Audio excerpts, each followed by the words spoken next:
Paul's second letter to the Corinthians. Even though it's called 2nd or 2 Corinthians in our Bibles, there are multiple clues within this letter that it's not the second thing he ever wrote to the church of ancient Corinth. Paul started this Jesus community in Corinth some time ago. On one of his missionary journeys, you can read the story in the book of Acts chapter 18. And after moving on, Paul got a report that things were not going well there.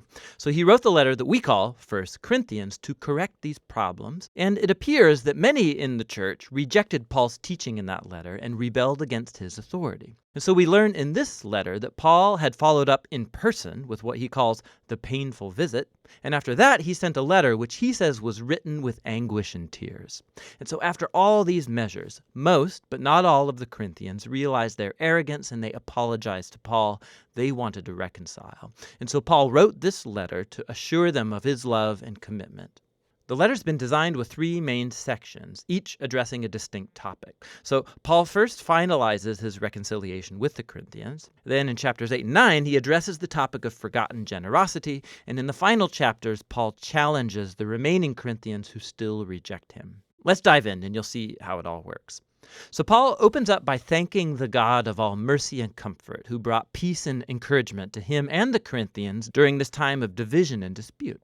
He acknowledges that things have been tense since this painful visit, and he makes clear he's forgiven them. He wants an open and honest relationship. But why had they rejected Paul in the first place? Well, we discover later in this letter that the Corinthians had disregarded Paul as a leader. He was poor, he earned a meager living through manual labor, he was under constant persecution and suffering, he was often homeless, and to top it off, he wasn't a very impressive public speaker. And so once the Corinthians were exposed to other, more wealthy, impressive Christian leaders, they started to think less of Paul. They were actually ashamed of him. So Paul responds first by showing that their elevation of these leaders, simply because of their wealth and eloquence, is a betrayal of Jesus. It shows a totally distorted value system. True Christian leadership, Paul says, is not about status or self-promotion. Paul depicts himself and the other apostles as captive slaves to King Jesus, who's leading them on a procession of triumph. Paul's job isn't to be impressive, but rather to point people to the one who is Jesus. He then alludes to the recent demand of the Corinthians that he provide some letters of recommendation to prove his authority and credentials, and this is ridiculous to Paul. Their church wouldn't even exist if he hadn't started it, and so he says they are his proof of genuine leadership. They are his letter of recommendation. He cleverly quotes from the prophets Jeremiah and Ezekiel, saying that God's Spirit has written his letter of recommendation on their hearts as his new covenant people. The Corinthians shouldn't need any more proof than that. Now, the mention of the new covenant, it leads Paul into a long comparison between the old covenant between God and Israel that was mediated by Moses and the new covenant between God and the Corinthians mediated by Jesus and the Spirit. The old covenant made at Mount Sinai, it was truly glorious. It made Moses himself shine with God's glory, but that glory eventually faded. Not to mention the fact that the laws of that covenant were ineffective at truly transforming Israel. But the new covenant, by comparison, is even more glorious because the resurrected Jesus is the very glory of God and he lives on forever. And it's his Spirit that's now transforming people to become more faithful, just like Jesus himself. Now, this all sounds amazing. I mean, who doesn't want to share in God's own glory? But Paul goes on to show how the paradox of the cross turns upside down the Corinthians' ideas of glory and success. After all, Jesus' glorious exaltation as king took place through his suffering, execution, and death. On the cross, Jesus revealed God's salvation. He died for the sins of the world to reconcile people to God. But the cross does even more. It reveals God's character. He's a being of utter self-giving, suffering love that seeks the well-being of others. The cross also reveals a new cruciform way of life. And Paul's goal is that his life and ministry imitates the cross. So although his apostolic career, it's been marked by humility, suffering, by poverty, it was all to serve the Corinthians. And so when they disapprove of Paul's poverty and suffering, they disapprove of Jesus too. Paul's way of life and leadership is actually the proof that he authentically represents the crucified and risen Jesus. Paul really wants to reconcile with the Corinthians, but he won't let things lie until they've been transformed and embrace this upside-down paradox of the cross. After this passionate appeal, Paul moves on to address the topic of forgotten generosity. So the Jewish Christians back in Jerusalem, they had fallen into poverty due to a famine.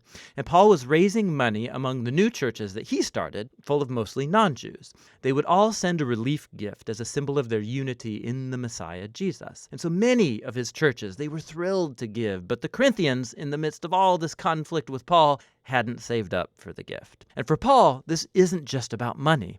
It's another sign that the Corinthians have not been transformed by the gospel about Jesus, which, at its heart, is a story of generosity. Paul says, "You know the generous grace of our Lord Jesus the Messiah, that even though he was rich, for your sake he became poor, so that through his poverty you might become rich." He's telling the story of the gospel through financial metaphors. Jesus gave up his glorious honor, or wealth, and he lowered himself to die like a poor slave, so that other people who are impoverished through sin and death can be exalted and become wealthy through the riches of God's grace. To be a Christian is to let this story sink deep into your mind and heart, letting it transform you into someone who's more generous, more willing to share your life and resources to help others. In the final section of the letter, Paul focuses on the main source of his conflict with the Corinthians, that group of impressive leaders that he sarcastically calls super apostles. So they came to Corinth promoting themselves and bad-mouthing Paul as a poor, unsuccessful leader. And at the risk of sounding self-promoting, Paul says, do these guys really want to compare credentials? He can totally take them on. Are they Jewish Bible experts? Well, so is Paul. He was a Pharisee, for goodness sakes. He has the whole Bible memorized. Do they want to brag about their superior knowledge of Jesus? Paul has actually seen and hung out with the risen Jesus. He's actually had visions of Jesus' heavenly throne room. But more importantly, Paul has given his entire life to the mission of Jesus. He sacrificed comfort and stability, and he never asked the Corinthians for money. Unlike the super apostles who charged a lot, Paul earned his own living. But, Paul says, he refuses to brag about these accomplishments because these aren't the things that really matter as a Christian. Instead, what he'll brag about is how flawed and how weak he is, because it's in those inadequacies that he discovers the love and mercy of Jesus. Or as Jesus once told Paul, "My grace is sufficient for you.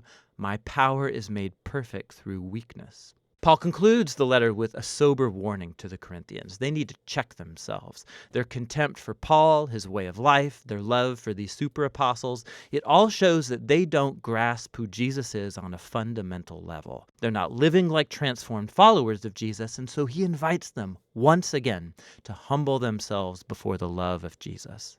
2 Corinthians gives us a really unique window into the life of Paul and the paradox set before us by the cross of Jesus. The cross challenges our values, our ways of seeing the world. We value success, education, wealth, but God values humility and weakness because his love and power were made known through the suffering, death, and the resurrection of Jesus. The cross also unleashes the transforming power and presence of the Spirit to empower Jesus' followers to take up his cruciform way of life and make it their own.